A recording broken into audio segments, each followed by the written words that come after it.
છોટાઉદેપુર જિલ્લા પંચાયતની સામાન્ય સભામાં ચેમ્બરની ચાવી ન મળવાના મુદ્દે મોટો હોબાળો થયો।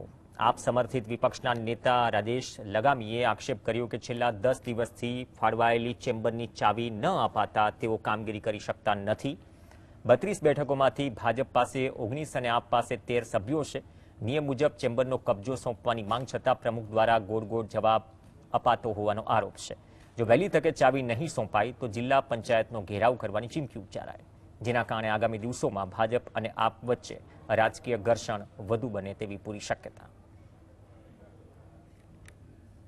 આજે છોટાઉદેપુર જિલ્લા પંચાયતની સામાન્ય સભા હતી। આમાં તમામ પદાધિકારી તેમજ ચૂંટાયેલ સભ્યો તેમજ આપણા અધિકારીશ્રીઓ પણ તમામ હાજર હતા અને આજે વિવિધ પ્રકારની બધી પ્રશ્નોત્તરી હતી। એ પ્રશ્નોત્તરી પૂછ્યું છે અને એમાં લેખિતમાં ખાસા બધા પ્રશ્નો છે બધાના, તો લેખિતમાં અમુકના જવાબ આવ્યા છે, અમુકના નથી આવ્યા।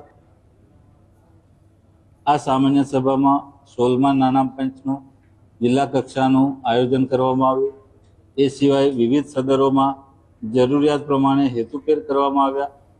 હેન્ડપંપ રિપેરિંગ, ખેતીવાડીના સાધનો આપવાની યોજના, આ બધી